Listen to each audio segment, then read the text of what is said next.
So, today's it would be our final discussion, you could say, on the topic of gain and loss, but certainly not the last in many ways. But I'd like to continue a thread that Bill began on Tuesday, which is the topic of gain and loss in our meditation practice, which I think it's so interesting to look again, like take these these lenses that the Buddha is suggesting, and then looking at practice through the lens. And so it's really important to emphasize that these worldly winds. Oh, let me do this. Enable. Here we go. These worldly winds are ethically neutral. That gain and loss is ethically neutral, are ethically neutral. In other words, there is nothing inherently positive about gain, and there is nothing inherently negative about loss. It has to do with how we are, how we get attached, how we relate to what's happening. Gain. There are many gains to be had in meditation practice. The gain of comfort, of settledness, of stability, of calm abiding. The gain of clarity, of being able to see clearly, of focusing attention in a particular way, training ourselves to focus attention in a particular way with kind eyes. The gain of kindness and care and consideration, of friendliness, right? These are the things that we actually do want to acquire in practice. These are the gains, and these are the gains that come from our practice. Right? The gain of being able to see and to feel and to witness and participate in random acts of kindness. Like, how does that feel in our heart? Feel the gain of that. Feel the gain of what it's like when you observe someone out there being kind to someone else. And suddenly, like, there's a smile on your face. Well, take a breath in and see what that feels like. That is a gain. The observing, the taking in of a kind act feeds this heart.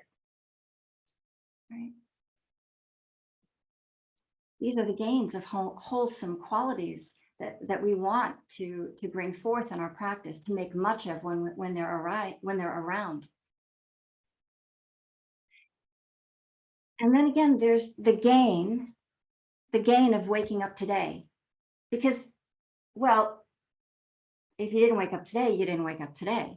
But here we are in a day. And here we are breathing. And the not only is the breath coming in, but the heart is pumping, and we can feel the warmth and the life in this body, the body that's moving however it does, right? And the mind that still thinks as it does, and the heart that does still feel as it does, right? All of these things we can become aware of. And as we become aware of, they become a gain in our practice. Now we are not taking them for granted, taking them as givens. No, actually. Complete and utter miracle that the breath keeps coming in and I am not making it. Oh my gosh, really? Do you realize how much work that would be to have to remember that? I'm not kidding you. These are gains, and they're gains that are readily available to us that we want to make much of. Because as we do, this is again what feeds the heart good food. And feeding the heart good food is what will be a support for us in our practice and in life. These are kind of what actually counterbalance, you could say, the suffering and the loss that we will encounter. And the Buddha recommended that when the healthy, when the wholesome, when ease, when comfort, when these things were around, when things that brightened and uplifted our heart was around, he suggested that we keep them around. He suggested that when they weren't around, these wholesome things, he said, bring them around. But when they were around, make much of them, notice them, make much of them, because this is what feeds the heart. And this is the game. This is the game in practice that we're going for. What feeds the heart? Good food. The simple pleasures that bring you joy. Notice the simple pleasures in your life. Notice that if you have a particular nice food that you enjoy that's available to you, notice that.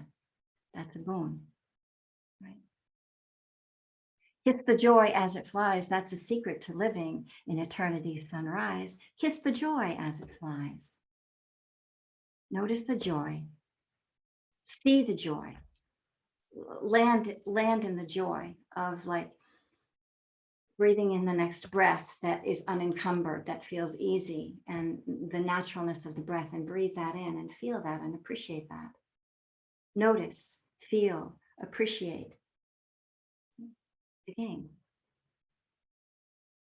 So that then every cell in the body can have the experience of being awash with that sensation.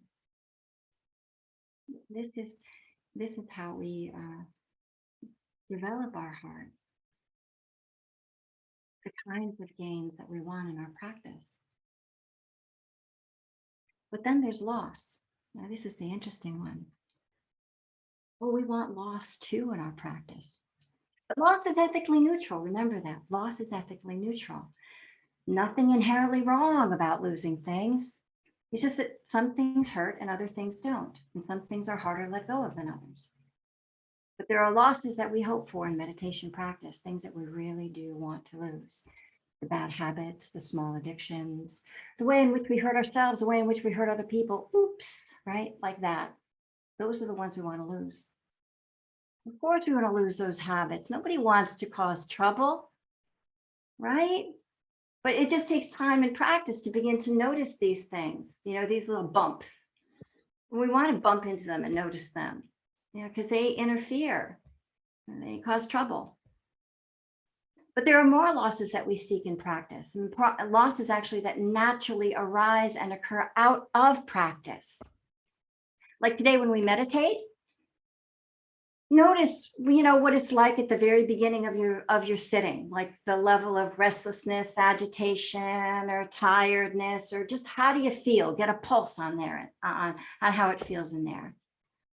And then over the course of our time together, half hour, what does it feel like at the end? Maybe restlessness and agitation might quiet down a notch or two. Maybe you might feel just a little bit more comfortable in your skin, or like you've arrived a little bit more in the moment. Well, what have we lost? But we've lost some of the busyness, some of the agitation, some of the whir of all of this. And we settle down into here now. We want that kind of loss, right? We want those losses. Nothing inherently wrong with loss, right?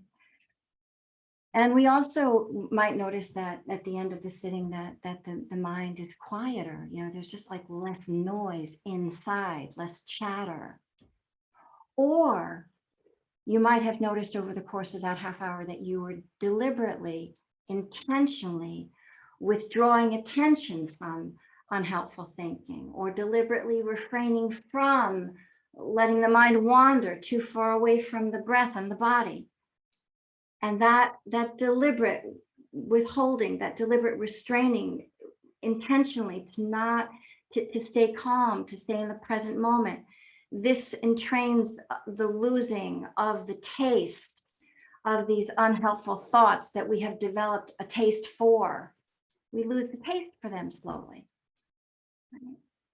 By interrupting them again and again. Whoops, no, come back here. Whoops, no, come back here. I know you want to go down there and dwell in the hardship and the upset, because that's your habit. My habit was worry.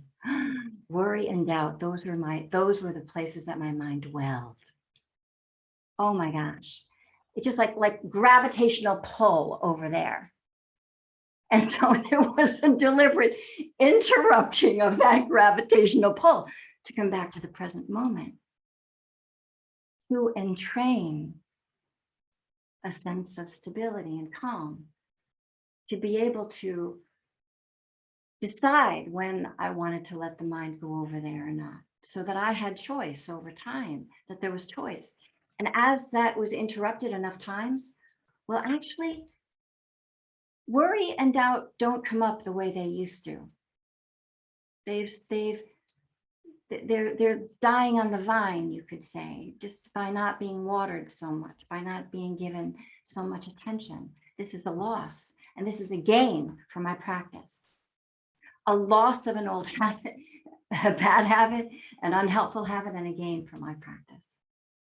And there are other things too, like just a few more little random ones, but like when I came back from my long retreat, I was very aware that I had really lost the taste for coffee and lost the taste for sugar because I hadn't eaten it or had it for a couple years.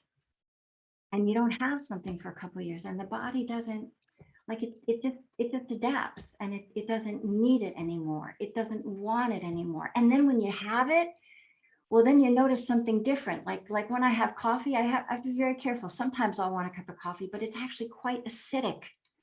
It's a little too sharp for my taste buds now, right? And I can feel that. Or sugar, I can actually taste. It's too sweet. I can taste the toxicity of it, actually, and I don't want it. It has to be like, very mild, very mild. So like these are things that just begin to happen over time.